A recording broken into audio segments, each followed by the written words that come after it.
Hi అండి, welcome to our channel. ఈరోజు మన వీడియోలో హెల్తీ స్వీట్ రెసిపీ మినప సున్నుండలని చూపిస్తున్నానండి. చాలా టేస్టీగా ఉంటాయి, ఈజీగా ప్రిపేర్ చేసుకోవచ్చు. బెల్లంతో చేసిన ఈ హెల్తీ స్వీట్ రెసిపీని తయారు చేయడం కోసం ముందుగా స్టవ్ ఆన్ చేసుకుని ప్యాన్ పెట్టుకుని 1 గ్లాసు మినపగుళ్ళని వేసుకోవాలి. ఈ మినపగుళ్ళు ఎముక బలాన్ని పెంచుతుందండి, ఆరోగ్యానికి చాలా మంచివి. ఇందులో 1-2 స్పూన్ల బియ్యాన్ని వేసుకోవాలి. ఇలా బియ్యం వేసి మినప సున్నుండలని చేయడం వలన మనం తినేటప్పుడు పంటికి అంటుకోకుండా ఉంటుందండి.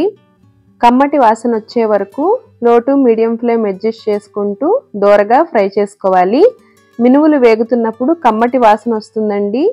ఈ పొట్టు మినపగుళ్ళు ప్లేస్లో మీరు నార్మల్ మినపగుళ్ళైనా వేసుకోవచ్చండి, లేదంటే సగం ఈ పొట్టు మినపగుళ్ళు సగం నార్మల్ మినపగుళ్ళైనా వేసుకోవచ్చు. కానీ ఈ పొట్టు మినపగుళ్ళతోటి టేస్ట్ చాలా బాగుంటుందండి. ఈ విధంగా దోరగా ఫ్రై చేసుకోవాలి. ఇలా వేగిన మినువులని చల్లారబెట్టుకోవాలి. బాగా చల్లారిన తర్వాత మిక్సీ జార్లోకి వేసుకోవాలి. ఎక్కువ క్వాంటిటీలో చేసినట్లయితే మిల్లులో మనం మరపట్టించుకోవచ్చండి.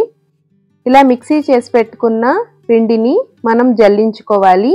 జల్లించుకోవడం వలన పైన పప్పు బద్దలు ఏమైనా ఉంటే వచ్చేస్తాయండి.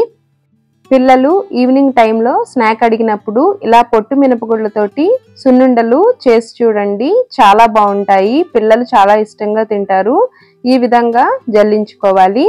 ఇలా జల్లించుకున్నప్పుడు పైన పిండి అనేది ఎక్కువగా వస్తే మరొకసారి మిక్సీ చేసుకుని ఇదే విధంగా జల్లించుకోవాలి. ఈ విధంగా ఉంటుందండి. ఇప్పుడు వీటిని పక్కన పెట్టుకుని ఇలా జల్లించుకున్న పిండిని ఒక గాజు సీసాలో స్టోర్ చేసుకుంటే అప్పటికప్పుడు బెల్లం నెయ్యి వేసుకుని లడ్డూలు చుట్టుకోవచ్చండి. ఇప్పుడు ఇందులోకి ఏ గ్లాస్ తోటి అయితే మినపగుళ్ళు తీసుకున్నామో అదే గ్లాస్ తోటి 1 గ్లాసు మెత్తగా తురిమి పెట్టుకున్న బెల్లాన్ని వేసుకోవాలి. 1 అర స్పూను యాలకుల పొడిని వేసుకుని కలుపుకోవాలి. బెల్లం చాలా సాఫ్ట్గా తురుముకున్నట్లయితే మరొకసారి మిక్సీ చేయాల్సిన అవసరం లేదండి. ఈ విధంగా కలుపుకున్న తర్వాత కరిగించిన నెయ్యిని లడ్డూలు చుట్టడానికి వీలుగా కొద్ది కొద్దిగా వేసుకుంటూ కలుపుకోవాలి.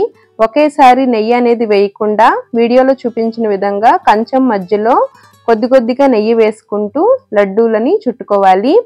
ఒకేసారి నెయ్యి అనేది వేయకుండా కరిగించుకున్న నెయ్యిని కొద్ది కొద్దిగా వేసుకుంటూ కలుపుకుంటే చాలా ఈజీగా లడ్డూలని చుట్టుకోవచ్చండి.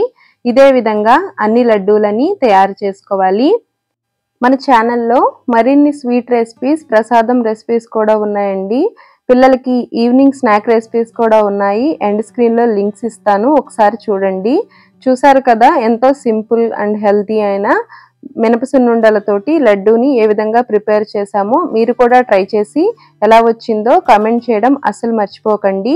వీడియో నచ్చితే లైక్ చేయండి, షేర్ చేయండి. మన ఛానల్లో ఉండే మరిన్ని రెసిపీలను చూడాలనుకుంటే ఛానల్ని సబ్స్క్రైబ్ చేసుకోవడం అస్సలు మర్చిపోకండి. Thank you.